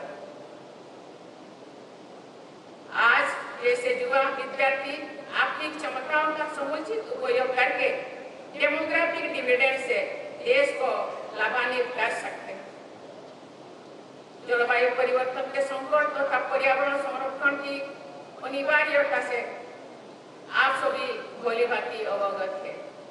आप सभी को व्यक्तिगत एवं सामूहिक स्तर पर ऐसी जीवन शैली अपनानी है तथा ऐसी कार्य करने हैं जिनसे प्राकृतिक संपदा का कम से कम उपयोग तथा अधिक से अधिक संरक्षण एवं संवर्धन हो सके। बिहार की पावन धरा पर आज से लगभग 2600 वर्ष पहले भगवान महावीर और भगवान बुद्ध ने शांति, अहिंसा, प्रकृति और जीव जंतु के प्रति करुणा तथा प्रेम का संदेश दिया था। महात्मा गांधी ने उनके अहिंसा परम धर्म के संदेश की 20वीं सदी में नई आयाम दिए। महावीर बुद्ध और गांधी जी का वो संदेश आज और भी अधिक प्रासंगिक हो गया है। हमारे देश की समृद्ध विरासत को आगे बढ़ाना विश्व कल्याण में सहायक सिद्ध हो सकता है। आप सब युवा विद्यार्थी हमारी समृद्ध परंपराओं के संवाहक है। आप सब समाज, देश और विश्व के नवनिर्माण में अपनी भूमिका तय कर सकते हैं और उसे भलीभांति भी निभा सकते हैं। मैं आपसे आग्रह करूंगी कि आपके लक्ष्य में अपने विकास के साथ साथ समाज कल्याण तथा परोपकार के मूल्यों को भी स्थान रहे। मैं आपको आश्वस्त करती हूँ कि समाज सेवा एवं पौरहित के लिए कार्य करने में निजी प्रगति का मार्ग भी प्रशस्त होता। ऐसे समग्र लक्ष्य को प्राप्त करने के प्रयासों में भी आपकी उच्च शिक्षा की सार्थकता सिद्ध होगी तथा आपकी सफलता के द्वार खुल जाएगा। मैं एक बार फिर आज उपाधियां और पदक प्राप्त करने वाले आप सभी विद्यार्थियों को बधाई देती हूँ। मैं आशा करती हूँ कि आप सब कर्मयोगी की तरह अग्रसर होते हुए अपने परिवार, समाज और देश की प्रतिष्ठा को नई ऊंचाई तक ले जाएंगे। मैं आप सबके स्वर्णिम भविष्य के लिए हृदय से आशीर्वाद देती हूँ। बहुत बहुत धन्यवाद देती हूँ। जय हिंद, जय भारत। कुल सचिव। तो आप देख रहे थे सीधा प्रसारण गया से, जहां दक्षिण बिहार केंद्रीय विश्वविद्यालय के 3रे दीक्षांत समारोह को संबोधित कर रही थी राष्ट्रपति। और उन्होंने इस मौके पर साफ तौर पर कहा कि छात्राएं जो है वो लगातार इस शिक्षा के क्षेत्र में, ख़ासतौर पर उच्च शिक्षा के क्षेत्र में वो लगातार आगे आ रही हैं और जो मेडल्स है हासिल करने में उन्होंने आज भी बाजी मारी है। उन्होंने बिहार की ज्ञान परंपरा का भी उल्लेख किया और उसको आगे ले जाने की बात कही। फिलहाल यहाँ रुकेंगे एक छोटे से ब्रेक के लिए। ब्रेक के बाद जब वापस लौटेंगे तो बात करेंगे कि टीएमसी सांसद महुआ मोइत्रा की मुश्किलें आखिर क्यों बढ़ी हैं। हो बिजनेस बढ़ाना, गुड़िया को पढ़ाना या मिसेस के साथ वेकेशन, लो मुथूट फाइनेंस गोल्ड लोन। भरोसा इंडिया का, भरोसा इंडिया का। मुथूट फाइनेंस, भारत का नंबर 1 सबसे भरोसेमंद financial services brand. Gold loan के लिए अभी कॉल करें 1-800-313-1212। और टीएमसी सांसद महुआ मोइत्रा की मुश्किलें बढ़ी हैं, किस तरह से, ये इस रिपोर्ट के जरिए समझने की कोशिश करते हैं। बीजेपी सांसद निशिकांत दुबे ने लोकसभा स्पीकर को पत्र लिखकर टीएमसी सांसद महुआ मोइत्रा पर सवाल पूछने के बदले कैश लेने का आरोप लगाया था। और इसके बाद काफी घमासान मचा। निशिकांत दुबे ने दुबई स्थित कारोबारी दर्शन हीरानंदानी से पैसा लेकर सवाल पूछने का आरोप लगाया था। उन्होंने इसे सदन की अवमानना बताया था।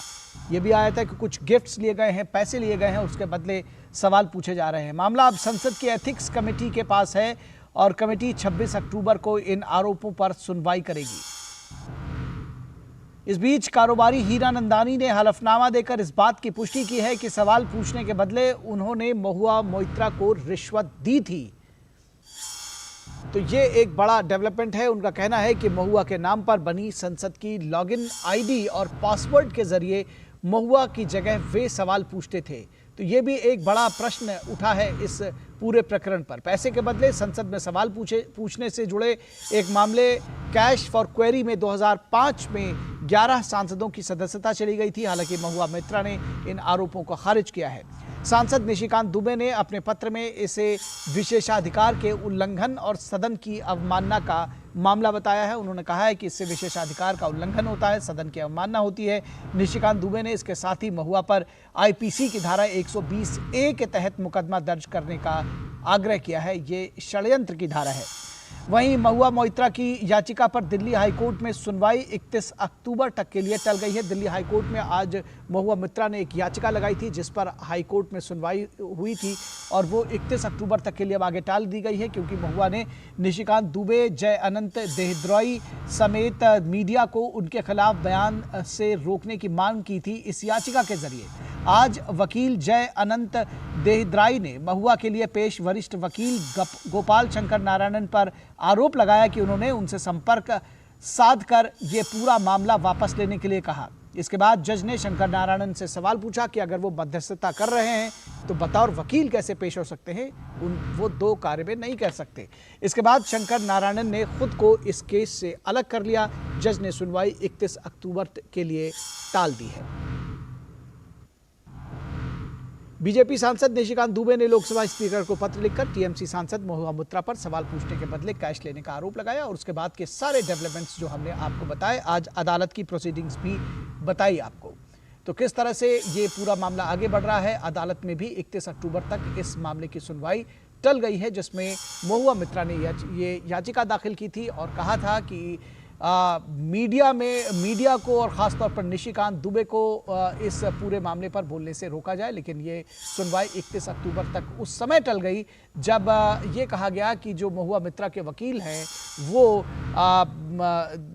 ये कह रहे हैं कि ये पूरा मामला वापस लेने के लिए वो दबाव बना रहे थे वकील के ऊपर और जय अनंत देहद्रोई के ऊपर। तो ये पूरा मामला एक और जिसको कहते हैं कि उलझता हुआ जा रहा है। फिलहाल इस पूरी खबर पर बातचीत करने के लिए प्रसेनजीत बख्शी हमारे संवाददाता इस वक्त कोलकाता से जुड़े हुए हैं। प्रसेनजीत, कितना गंभीर ये मामला है ये भी समझने की ज़रूरत है, क्योंकि इसका जो आफ्टर इफेक्ट्स है वो इस वक्त पश्चिम बंगाल की राजनीति में साफ तौर पर इसको देखा जा सकेगा। इसका जो असर है वो उसको समझा जा सकेगा, क्योंकि ममता बनर्जी की पार्टी इस वक्त ऑलरेडी पहले से ही तमाम जो भ्रष्टाचार के आरोप हैं उनसे झेल रही है। उनके खिलाफ तमाम तरह के आरोप लगाए जा रहे हैं। तमाम जो मंत्री हैं वो भी जेल में हैं। तो उसके बाद इस तरह के एक के बाद एक आरोप लगना, उनका खुलासा होना कितना महत्वपूर्ण है। हमारे साथ प्रसेनजीत बख्शी थोड़ी देर में जुड़ेंगे। फिलहाल हम आपको ये बता दें कि निशिकांत दुबे ने दुबई स्थित कारोबारी दर्शन हीरानंदानी से पैसा लेकर सवाल पूछने का आरोप महुआ मोइत्रा पर लगाया था और कहा था कि यह सदन की अवमानना है। तो ये इस बात को समझा जा सकता है। और सबसे खास बात है कि एक डेवलपमेंट और आज दिल्ली हाई कोर्ट में हुआ, जब ये मामला 31 अक्टूबर तक के लिए टाल दिया दिल्ली हाई कोर्ट ने। और जो वकील थे इस पूरे मामले में और एक महत्वपूर्ण कड़ी है दरअसल जय अनंत देहद्रोई, जिनको बताया जा रहा है कि महुआ मोइत्रा के साथ में उनके पहले संबंध थे जो अब ठीक नहीं रहे। तो वो उनका कहना है कि जो वकील है महुआ मोइत्रा के, उनके जरिए ये मामला उनके ऊपर यह दबाव बनाया जा रहा था कि मामला वापस ले लिया जाए। फिलहाल इस वक्त हमारे साथ प्रसेनजीत बख्शी जुड़े हुए हैं कोलकाता से। कितना गंभीर प्रकरण इसको समझना चाहिए? अगर पश्चिम बंगाल के सियासत की बात करें, टीएमसी क्या बैकफुट पर है? किस तरह का रिएक्शन है उसका? निखिल, देखिए, सबसे पहले तो ये बता दूं कि जिस मौना मोइत्रा ने पत्रकारों को 2 पैसा का पत्रकार बताई थी, उन्होंने आज ये मीडिया सर्कस बताकर अपने हैंडल पे लिखी है, शायद हम सब लोगों ने देखे हैं कि ये मीडिया सर्कस है। जो उन्होंने किया या उनके ऊपर आरोप है वो सारे नकारते हुए उन्होंने मीडिया सर्कस की आरोप लगाई है।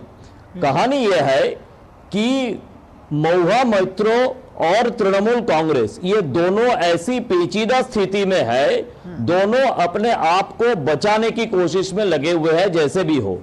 एक तरफ तृणमूल कांग्रेस की तरफ से महुआ मोइत्रा की इस इशू पर कोई भी नेता किसी तरह की कोई बयान देने के लिए राजी नहीं है। मतलब राजनीतिक क्षेत्र पर पार्टी की जो हाईकमांड है, ममता बनर्जी बंगाल की चीफ मिनिस्टर, इनकी तरफ से ये मना है कि महुआ मोइत्रा की तरफ के बारे में कोई बयान ना दे। जी, काफी कोशिश के बावजूद भी ना तृणमूल कांग्रेस के लोगों ने ना महुआ मोइत्रा ने किसी ने भी इसके ऊपर बयान नहीं दिया। महुआ मोइत्रा की कहना है और उसकी एक्स हैंडल में कि उन्होंने नदिया में आज महाषष्ठी की पूजा की आनंद ले रही है, लेकिन पूरे नदिया में पत्रकार लोग फैले हुए हैं, किसी जगह पे उनको आनंद लेने के लिए देखा नहीं गया है। उनको सिर्फ एक्स हैंडल पे ही दिखा जा रहा है पिछले 2-3 दिनों में। तो ऐसी पेचीदा स्थिति में तृणमूल है, ना तृणमूल कांग्रेस महुआ मोइत्रा को डिजोन कर सकते हैं, ना उनकी समर्थन में कोई बयान दे सकते हैं, ना उनके खिलाफ कोई बयान दे सकता है। क्योंकि दूसरी तरफ देखिए, ये समझना चाहिए कि ये जो इंडस्ट्री हाउस है जिनके खिलाफ महुआ मोइत्रा सवाल उठाती है, ऐसा आरोप है, उसी इंडस्ट्री हाउस यहाँ पे आने वाले नवंबर महीना में बंगाल जो बिजनेस समिट है वहां पे आमंत्रित है। यहाँ पे डीप सी पोर्ट करने के लिए उसी इंडस्ट्रियल हाउस को चीफ मिनिस्टर ने न्योता देके रखी है। तो ऐसी स्थिति में महुआ मोइत्रा क्या ममता बनर्जी का नुकसान पहुंचाने की कोशिश में है, या ये सारे जो सवाल है जो पार्लियामेंट में उठाया गया है, क्या ये तृणमूल कांग्रेस की तरफ से किया गया है उस इंडस्ट्रियल हाउस को दबाव में रखने के लिए? तो इतने सारे सवाल है जो सवाल का कोई जवाब अभी तक हमारे पास नहीं है। लेकिन एक जवाब तो है कि तृणमूल कांग्रेस किसी ना किसी तरह से महुआ मोइत्रा से अपना दूरी कायम करने की कोशिश में लगे हुए हैं। निखिल जी, लेकिन किस किस से दूरी कायम कर लेगी? पार्थ चैटर्जी से, अभिषेक बनर्जी से, और एक लंबी फहरिस्त है जिनके ऊपर भ्रष्टाचार के आरोप लगे हैं। महुआ मोइत्रा का नाम एक ताज़ा है, तो कहीं ना कहीं इसको लेकर के भी जो एक के बाद एक गंभीर भ्रष्टाचार के आरोप लग रहे हैं पार्टी के ऊपर, ये एक कहीं ना कहीं इसको लेकर के चिंतन जरूर होगा पार्टी के अंदर। देखिए निखिल, ये जो पार्टी के अंदर चिंतन की बात आप कह रहे हो, इसका ना कोई चिंतन है ना कोई पार्टी के अंदर है। जो कुछ है वो ममता बनर्जी है और अभी उनके साथ उनके भतीजा जुड़े हुए हैं। तो मतलब ये अंदर की चिंतन का कोई जगह नहीं है। ममता बनर्जी किसको अपने साथ रखेगी और किसको अपना काम खत्म होने के बाद उसको ऐसे सूखा पत्ते की तरह छोड़ देगी। ये है कि जो पार्टी पर दाग लग रहे हैं उससे कैसे पीछा छुड़ाएगी, क्योंकि एक के बाद एक इस तरह के मामले नित्य रोज, कोई एक दिन नहीं बीतता, हफ्ता नहीं बीतता, कोई एक नया मामला आ जाता है तृणमूल कांग्रेस के दामन पर दाग लगाने के लिए। एग्जैक्टली ये तो सही है कि तृणमूल कांग्रेस के दामन पर दाग लगाने के लिए, लेकिन अभी भी ममता बनर्जी का यह सोच है कि ये जो सारे महुआ मोइत्रा है, पार्थ चैटर्जी है, फिरहाद हाकिम है, या जितने सारे नाम आप लेते जाइएगा, इनकी ममता बनर्जी की सोच है कि अगर मैं नहीं हूं तो ये कोई नहीं है। और ये कुछ हद तक ये सही भी है। अगर ममता बनर्जी नहीं है तो महुआ मोइत्रा भी नहीं है। तो इसीलिए ममता बनर्जी का सोच ये है कि अगर मैं महुआ मोइत्रा को आज सांसद बना सकती हूं तो कल किसी XYZ को भी सांसद बना सकती हूं। तो इससे मैंने ऐसा सोच लेकर, मैंने पहले कुछ दिन पहले 2-3 दिन पहले मैं बता रहा था, शायद एक लुम्पेन पार्टी तो इस लुम्पेन पार्टी को ना पीछे का कोई गार्बेज साथ में लेके चलना पड़ता है, ना आगे का कुछ सोचना पड़ता है। तो अब स्थिति ऐसा है कि चाहे कोई भी जेल में जाए, चाहे कोई भी पैसा लेके इस तरह से पार्लियामेंट या असेंबली को इस तरह से उनका जो सम्मान है उस सम्मान को पूरी तरह से ये करे, लेकिन तृणमूल कांग्रेस अपने दामन पे उनका जो दाग है इसके बारे में ममता बनर्जी का सोच नहीं है। उनका सोच एक ही है कि मैं हूं तो तृणमूल कांग्रेस है और मैं नहीं हूं तो तृणमूल कांग्रेस नहीं है, इसीलिए अपने आप को और अपने भतीजे को बचाने में वो लगी हुई है। निखिल ठीक है जी, निश्चित तौर पर तो ये देखने की बात होगी कि कब तक इस तरह से बचा पाती हैं, क्योंकि ये मामला जो है वो बेहद गंभीर है। बहुत शुक्रिया इस तमाम बातचीत और जानकारी के लिए प्रसेनजीत बख्शी। और अब इसके बाद बात करेंगे राजस्थान और छत्तीसगढ़ के चुनावों की, लेकिन रुकेंगे एक छोटे से ब्रेक के लिए। कहीं मत जाइएगा, जल्द हाजिर होंगे। अर्जुन, एग्जाम्स में you made us really proud. अब आगे क्या सोचा है? पापा, मैंने आईआईटी जाना है और इंजीनियर बनना है। थिंक आईआईटी, थिंक विद्या मंदिर। डेयरी क्षेत्र में कार्यरत पशुपालकों, तकनीशियनों तथा संगठनों के प्रयासों को प्रोत्साहन देने हेतु राष्ट्रीय गोकुल मिशन के अंतर्गत राष्ट्रीय गोपाल रत्न पुरस्कार से सम्मानित किया जाता है। ये पुरस्कार 3 वर्गों में सर्वश्रेष्ठ कार्यों और अमूल्य योगदान के लिए दिया जाता है। आवेदन करने के लिए www.awards.gov.in पर या अपने नजदीकी कॉमन सर्विस सेंटर से संपर्क करें। आवेदन की अवधि 15 अगस्त से 15 अक्टूबर 2023 है। राष्ट्रीय गोपाल रत्न पुरस्कार 2023। तुम्हें पता है इन्वेस्टर्स के लिए एक इन्वेस्टर प्रोटेक्शन फंड होता है IPF, लेकिन अगर तुम्हारा ट्रेड एक्सचेंज पर एग्जीक्यूट नहीं हुआ या फिर कोई गारंटीड रिटर्न्स वाली स्कीम है तो ये IPF आपकी मदद नहीं कर सकता है। और अगर आपका ब्रोकर ही डिफॉल्टर बन जाए तो फिर IPF आपको कॉम्पेंसेशन दिला सकता है। कहां से सीखा? NSE की साइट पर। सोचकर समझकर इन्वेस्ट कर। ब्रेक के बाद एक बार फिर आप सभी का स्वागत है। और कांग्रेस और सनातन कहीं दूरी कहीं मजबूरी, इस पर चर्चा विस्तार से करेंगे। छत्तीसगढ़ में कांग्रेस टिकट बंटवारे के बाद कार्यकर्ताओं में भारी असंतोष है, तो कई विधायकों को टिकट से वंचित होना पड़ा है। तो राजस्थान में ये टिकट बंटवारा फिलहाल हो नहीं पा रहा है। छत्तीसगढ़ और राजस्थान की अगर बात करें, कांग्रेस की दूसरी सूची में छत्तीसगढ़ की बात कर रहे हैं। एक मंत्री समेत 10 विधायकों का टिकट काटा गया है। एंटी इनकम्बेंसी से निपटने का पुराना तरीका पार्टी ने अपनाया है कि विधायकों के सिटिंग एमएलएज के टिकट काट दें, लेकिन रायपुर के मंदिर के पुजारी को टिकट देकर कांग्रेस पार्टी सनातन से नजदीकी बढ़ाती हुई नजर आ रही है। आखिर ऐसी क्या मजबूरी है कि यहां सनातन से नजदीकी दिखाने की जरूरत पड़ रही है? दूधापुर मठ के महंत और छत्तीसगढ़ गौ सेवा के अध्यक्ष राम सुंदर दास को पार्टी ने रायपुर दक्षिण सीट से प्रत्याशी बनाया है। अलग अलग राज्यों में कांग्रेस अलग अलग रणनीति अपनाती हुई नजर आ रही है। कर्नाटक से लेकर तमिलनाडु तक सनातन के विरोध में पार्टी खड़ी रही है। पिछले 2 महीने इसके खास तौर पर गवाह रहे हैं। रामचरितमानस को लेकर अनर्गल टिप्पणियों पर भी पार्टी की खामोशी को मौन समर्थन के तौर पर ही देखा गया है, ताकि अल्पसंख्यक वोट जुड़े रहें। लेकिन मध्य प्रदेश, राजस्थान से लेकर छत्तीसगढ़ तक कांग्रेस पार्टी सनातन की शरण में नजर आ रही है। पुजारियों और गौरक्षकों को टिकट भी दिए गए हैं। तो ये परिवर्तन जो है इन उत्तरी राज्यों में साफ तौर पर देखा जा सकता है, जबकि दक्षिण की सियासत कुछ अलग है कांग्रेस के लिए। राजस्थान में अशोक गहलोत ने सचिन पायलट गुट के साथ एका होने का दावा किया है, लेकिन टिकट बंटवारे से समर्थकों में नाराजगी दिख रही है। जो पार्टी चुनाव से कम 2 महीने पहले उम्मीदवारों के ऐलान की बात कर रही थी, उसकी लिस्ट में देरी क्यों हो रही है, इसके पीछे की असली वजह क्या है, यह ढूंढने की कोशिश की जा रही है। राजस्थान में अशोक गहलोत ने कहा कि चुनकर आए नेता यहां नहीं बनते हैं मुख्यमंत्री। उन्होंने कहा कि मुझे सोनिया गांधी ने मुख्यमंत्री बनाया था। तो गहलोत जहां तस्वीर साफ करने की कोशिश में जुटे हैं कि वही नेता हैं, वहीं सचिन पायलट ने कहा है कि कौन क्या बनेगा ये आला कमान तय करेगा। तो आला कमान ही यहां पर सब कुछ तय करेगा, ये कहीं ना कहीं अशोक गहलोत और सचिन पायलट दोनों लोग कह रहे हैं, लेकिन किसके पक्ष में तय करेगा ये भी देखने की बात है। पार्टी की जो इंटरनल पॉलिटिक्स है, और खासतौर पर जब हम इंटरनल डेमोक्रेसी की भी बात कर रहे हैं तो उस पर भी प्रश्न चिन्ह उठते हैं। फिलहाल छत्तीसगढ़ के पूर्व सीएम रमन सिंह ने कांग्रेस के टिकट बंटवारे को लेकर क्या कुछ टिप्पणी की है, आपको सुनवाते हैं।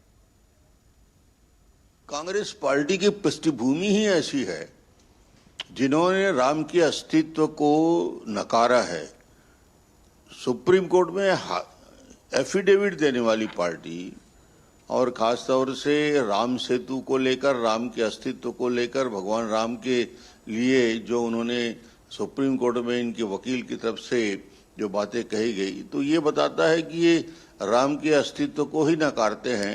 अब ये राम का नाम चुनाव आता है तो जो राम के नाम लेने की बात ये करते हैं, चुनाव के बाकी 5 साल इनका चरित्र दूसरा रहता है, आचरण दूसरा रहता है, और जनता भी जानती है कि काल नेमी की तरह वेश बदलने से उनका गुण नहीं बदलता। और राजस्थान के मुख्यमंत्री अशोक गहलोत ने सचिन पायलट गुट के साथ सुलह होने और एकमत होने का, एकजुट होने का दावा किया है।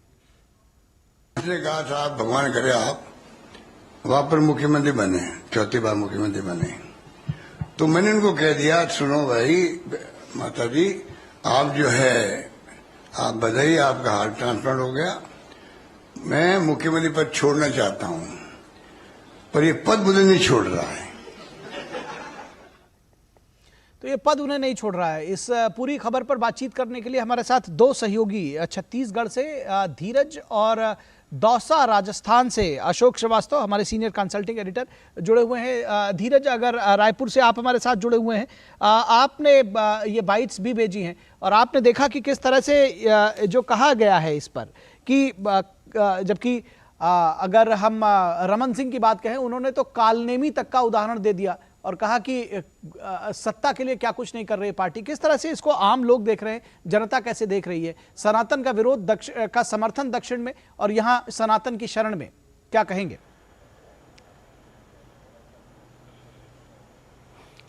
बिल्कुल आपने सही कहा, और जैसा कि अभी आपने रमन सिंह की बाइट सुनाई, उनसे हमारी बातचीत हुई, सनातन जैसे मुद्दों पे उनसे बातचीत हुई, तो उन्होंने साफ तौर पे कहा कि ये जो चरित्र है कांग्रेस का, ये कांग्रेस का डबल स्टैंडर्ड है, दोहरा चरित्र है कि जब जब चुनाव नज़दीक आता है तो वो हिंदुत्व की तरफ भागती है, और जो ही वो चुनाव से निपट लेते हैं, चुनाव खत्म हो जाता है, वहाँ सनातन का विरोध शुरू हो जाता है, जैसा कि उन्होंने कहा। और जो सबसे बड़ी बात जो रमन सिंह ने कही, वो उन्होंने ये कही, उन्होंने वो जो रायपुर दक्षिण का जो क्षेत्र है, रायपुर दक्षिण से राम सुंदर दास को, जो महंत राम सुंदर दास हैं, उनको उन्होंने टिकट दिया, उस पर उन्होंने भी जिक्र किया कि कैसे जबकि राम सुंदर दास को टिकट देने के बाद वहाँ के जो स्थानीय कार्यकर्ता है, वो स्थानीय कार्यकर्ता विरोध प्रदर्शन करते हुए वो पार्टी कार्यालय तक पहुँचे, और उन लोगों का साफ तौर पे कहना था कि वहाँ के जो स्थानीय जो उनके कार्यकर्ता थे, कांग्रेस का जो कार्यकर्ता थे नितिन अग्रवाल, उसको वो सीटें देनी चाहिए थी, क्योंकि नितिन जो अग्रवाल हैं वो शुरू से उनके साथ जुड़े रहे, चाहे कोरोना का समय हो या बाकी का जो समय है, वो लोगों ने साफ तौर पे तो आपका कहना है कि जो कार्यकर्ता थे उनकी अनदेखी करके जो सनातन के लोग से जुड़े हुए लोग थे उनको जानबूझकर टिकट दिया गया। आप हमारे साथ धीरज बने रहे। अशोक श्रीवास्तव हमारे साथ हैं दौसा से, और दौसा राजेश पायलट, सचिन पायलट की कर्मभूमि रही है, और वहां से अशोक, आप जो चुनावी एक गुणागणित है वो तो आप देख ही रहे हैं, लेकिन किस तरह से जो अशोक गहलोत और सचिन पायलट के बीच में मनमन भावे मूड हिलावे, ये जो इस तरह की स्थिति है, क्या असर पड़ेगा कांग्रेस की पूरी रणनीति पर? आपको क्या लग रहा है? देखिए, मैं आपको ये बताऊं कि इंटरेस्टिंग बात और सबसे पहली बात, इस वक्त मैं जहां खड़ा हूं वो 500 मीटर दूरी पर यहाँ पर प्रियंका गांधी वाड्रा की अब से करीब आधे घंटे पहले सभा खत्म हुई है। और जैसा कि आप कह रहे थे ना निखिल, सनातन को लेकर भी अभी पूरी चर्चा हो रही थी, तो मैं आपको बताऊं यहाँ से प्रियंका गांधी वाड्रा अपनी सभा को खत्म करके सीधा जो मंच से ऐलान किया गया कि प्रियंका गांधी वाड्रा इस वक्त यहाँ से सीधा मेहंदीपुर बालाजी के दर्शन करने जा रही हैं, राजस्थान के लोगों के लिए आशीर्वाद मांगने के लिए। तो ये बड़ी दिलचस्प कहानी है कि राजस्थान में एक बार फिर से अब हम देखेंगे, राजस्थान, मध्य प्रदेश, छत्तीसगढ़, यहाँ पर कांग्रेस के नेता, चाहे वो प्रियंका गांधी वाड्रा हो, राहुल गांधी हो, बाकी तमाम नेता हो, एक बार फिर से मंदिर घूमते दिखेंगे। लेकिन दूसरी तरफ मल्लिकार्जुन खड़गे के बेटे जो हैं वो दक्षिण में कहेंगे कि सनातन धर्म को जो है वो कहेंगे कि ऐसे धर्म का होने का कोई मतलब नहीं है, सनातन धर्म को अपमानित करेंगे। तो ये डबल जो राजनीति है कांग्रेस की, ये तो मुझे लगता है कि देश के लोग समझ ही रहे होंगे। लेकिन अब मैं आता हूं सचिन पायलट बनाम अशोक गहलोत की राजनीति पर। देखिए, आज जो सभा हुई, अब से थोड़ी देर पहले जो सभा हुई, उसमें प्रियंका गांधी वाड्रा ने मंच से ऐलान किया और दावा किया कि देखिए सभी नेता मंच पर बैठे हैं, कांग्रेस एकजुट है। लेकिन हुआ क्या, दरअसल कहानी क्या हुई? कहानी यह होती है कि प्रियंका गांधी वाड्रा के बोलने से पहले एक गुट जो है हल्ला मचाना शुरू करता है, उसके बाद दूसरा गुट हल्ला मचाना शुरू करता है। यहां तक कि प्रियंका गांधी वाड्रा को यह कहना पड़ता है कि भाई मैं शुरू करूं, लोगों से कहना पड़ता है, लोगों को खामोश कराना पड़ता है कि भाई शांत हो जाओ तो मैं अपना भाषण शुरू करूं। ऐसा इसलिए क्योंकि एक तरफ जो है अशोक गहलोत का गुट था, एक तरफ जो है सचिन पायलट का गुट था, तो दोनों गुटों के बीच प्रियंका गांधी वाड्रा की सभा में उनके सामने ही जो है पूरी तरह से शोडाउन हो गया। दोनों तरफ के समर्थक जो हैं, जब अशोक गहलोत की बात आती तो वो ताली बजाते, और जब सचिन पायलट की बात आती तो वो ताली बजाते। तो ताली बजाने में भी कांग्रेस समर्थकों में एका नहीं है। अशोक गहलोत की प्रशंसा होगी तो वो ताली नहीं बजाएंगे, इसी तरह सचिन पायलट के जो समर्थक हैं वो अशोक गहलोत के लिए ताली नहीं बजाएंगे, अशोक गहलोत के समर्थक सचिन पायलट के लिए ताली नहीं बजाएंगे। तो ये पूरी जो तस्वीर है ये साफ तौर पे दिख रहा है, कांग्रेस यहां डिवाइडेड जो है साफ तौर पे दिखाई दे रही है, और मुझे लगता है इसका असर जो है अभी पड़ेगा। और कांग्रेस टिकटें भी इसीलिए घोषित नहीं कर पा रही क्योंकि अभी कांग्रेस तय नहीं कर पा रही है कि जो आपसी झगड़े हैं, सचिन पायलट के समर्थक हैं और अशोक गहलोत के समर्थक हैं, उनको किसको कहां एडजस्ट किया जाए, उसके कारण जो है ये टिकट भी नहीं बांट पा रही। और टिकट ना बांटने का एक कारण प्रियंका वाड्रा की सभा भी थी, जनसभा भी थी, क्योंकि इस सभा से पहले सभी को मैसेज दिया गया था कि ज्यादा से ज्यादा लोग लेकर पहुंचे तो उसके बाद टिकटों का बंटवारा होगा। अगर टिकटों का बंटवारा हो जाता और उसके बाद ये सभा होती तो शायद जो है यहां पर लोगों को जुटाना भी मुश्किल होता, और शायद जो कांग्रेस में जो टिकट बंटवारे के बाद जो फूट पड़ेगी उसके शायद नजारे यहां पे दिख जाते। लेकिन वो नजारा नहीं दिखा, पर दूसरा नजारा यहां दिखा, जिस तरह से नारेबाजी हुई और दोनों गुट जो है एक दूसरे को लेकर जिस तरह से अपनी पोजीशन। बिल्कुल अशोक, और जिस तरह से धीरज ने बताया कि छत्तीसगढ़ में सनातन को साधने की कोशिश की जा रही है और उसका असंतोष जो है वो साफ तौर पर कार्यकर्ताओं में देखा जा सकता है। हमारे पास आज वक्त सिर्फ इतना है, हम धीरज के पास वापस जाना चाहते थे लेकिन वक्त इतना ही है। अशोक आपका और धीरज आपका, आप दोनों लोगों का बहुत शुक्रिया इस तमाम जानकारी के लिए और ग्राउंड रिपोर्ट के लिए। तो इस वक्त के आज के इस अंक में बस इतना ही। हमारी पूरी टीम को दीजिए इजाजत। नमस्कार।